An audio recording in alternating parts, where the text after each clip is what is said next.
Hi everybody, welcome to the presentation. Before I begin, I'd like to introduce myself. I'm Raphael Sanders, and we're today discussing carbs versus protein. This is a requirement video presentation by LTEC, presentation class, summer 2014. We're going to cover carbs and proteins, the pros and cons. Now, many of you probably hear all types of stories about carbs are bad, proteins are bad, there are good carbs and there are bad carbs, too much proteins and everything. What I'm about to discuss with you and cover in this presentation is there's no such thing as what to count and what not to count. You don't have to count your carbs, you don't have to count your calories to maintain a proper eating diet and a healthy body. As you can see here, carbohydrates are a component of food that is used mainly for energy in the body. They contain hydrogen and oxygen in the same ratio as water, including sugar, starch, and typically can be broken down to release energy. There's many myths that follow carbohydrates. Does carbs spike your blood sugar and insulin? Does carbs cause inflammation? Is carb an essential part of the diet of proteins? As you can see here, I cover a few low carbs ingredients. You have various products and ingredients that you can use. When people eat food containing carbohydrates, the digestion system breaks down the digestible ones into sugar, which enter the blood. This is what they mean by, does carbs increase your blood sugar? Well, carbs, of course, is a main part of sugar. It is a major part of your glucose that you need. But no, it doesn't spike your your sugar level, but it does increase, as in any food. Sugar is in everything.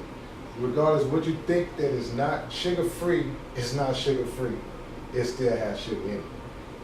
As blood sugar levels rises, the pancreas produces insulin, a hormone that prompts cells to absorb blood sugar for energy and storage. That is the reason why when you put too much sugar into your system, you get hyper and then you crash. This interplay of insulin and glucagon ensures that cells throughout the body, and especially in the brain, have a steady supply of blood sugar. You can eat carbs and still lose weight. Yes, you can eat carbs and still lose weight, because your body needs the carbs to burn off. It is through the carbs that your body produces the energy level to maintain it at a steady pace. Trending diets like Atkins and Paleo have popped up over the years based on the principle that high protein, low carbohydrate diet is the key to weight loss. I'm here to say today, this is not true. A balance of nutrients, vitamins, carbs, proteins, all is essential. The 5 factors of the food groups, the main portions of your food sources, all is essential to your healthy eating. Don't have to be banished. You don't have to banish carbs. Some may even aid in your weight loss. For a fact, fruits and vegetables. Perfect example. Now I tell you, go out there and just start eating salads, because eating salads alone would not give your body the proper nutrients, vitamins, carbs, and protein that your body needs. It has to have a combination of all the elements that you need to make it through a day. The key is choosing the right carbs to consume. Yes, you have people that's high on energy drinks, coffee, candy bars, honey buns, anything in abundance. If you eat anything, whether if it's cereal all the way to grapes, if you eat too much of anything, it's not good for you. As you see here, I covered dry fruits like apples, prunes, plums, bananas, and dates are high in carbohydrates. These are also a good mean of source of energy, because the fruit dries out, which is also increases the carb level within the fruit. You never want to eat any kind of fruit that's overly ripe, because the riper the fruit becomes, the higher the sugar level inside of fruit. Yes, a lot of people might say, but it's natural, it's fruit. How can the sugar in fruit be bad for you? Well, as fruit ripens, the sugar level increases to the point that it's now it's more sugar than anything else. These foods are high in dietary fibers and several vitamins, and therefore can be used in moderations to help satisfy sugar craving, which is always a good thing. The body glucose, sugar, metabolism is a cycle of glucose, insulin, and a glucagon reaction. Complex carbohydrates provides a slower and more sustained release of energy than simple carbohydrates. And what that means is you have what they call bad carbs and good carbs, which I will cover later on throughout this presentation. Bad carbs are the carbs that when you eat, they store in your body longer. It takes them longer to break down and longer to digest throughout your system. Good carbs are the carbs like fine sugar, refined fruits, and those are the ones that break down faster. When they break down faster, they spread throughout your body evenly, and they give you more of a regulated energy. In their natural form, they can contribute to long-term good health, appetite control, and sustained energy level. Can't get up and say, oh, I'm gonna eat a honey bun for breakfast, but then you don't eat anything else for the rest of the day. That is not good. Your body's not getting its proper nutrients, it's not getting its proper carbohydrates, and therefore the sugar level is now dependent on, your glucose is now dependent on the minimum amount of food that you are placing in your system.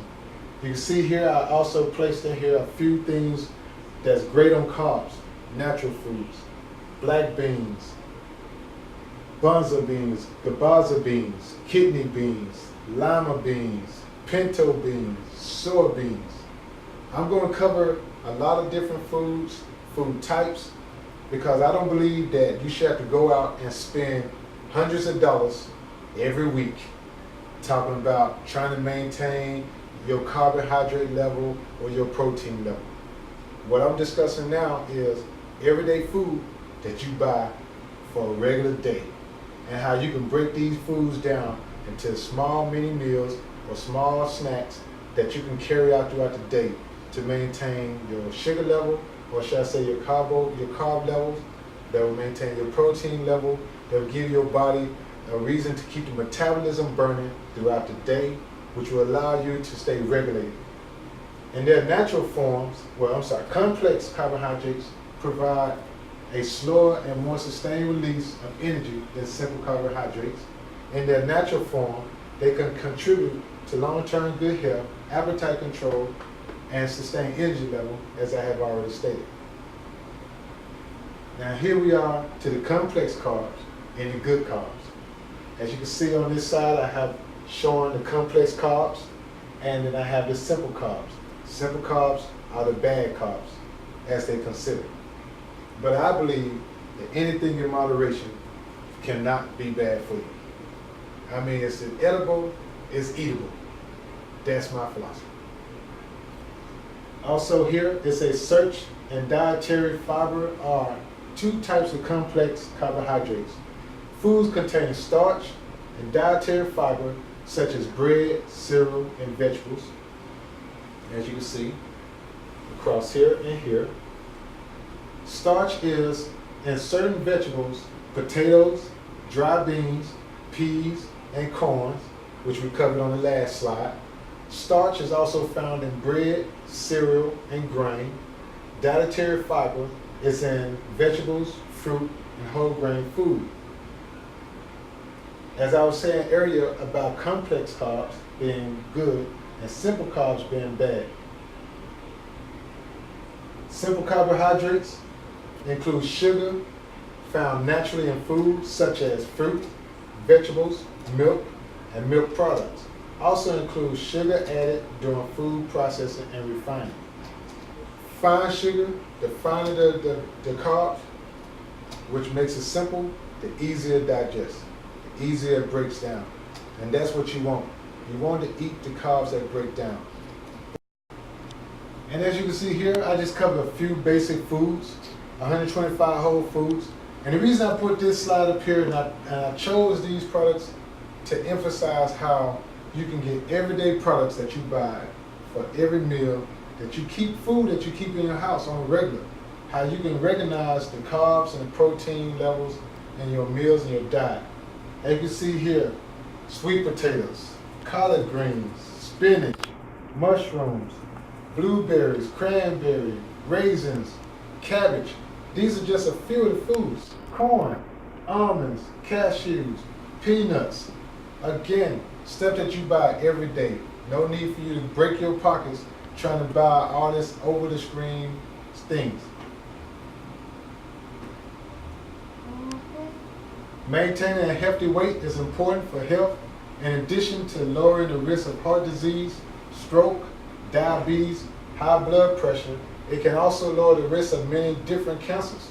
Yes, eating healthy, balancing your proteins and your carbs, and regulating your meals can also increase your living. It moves more, eats less, turning off the television, skipping the sugary drinks are 2 ways to get started. So, this has come to the conclusion of my presentation. I hope you enjoyed it. Is there any questions? No. No questions. Thank you. Again, my name is Raphael Sanders. This is a presentation requirement from UNT LTEC Summer 2014. Thank you.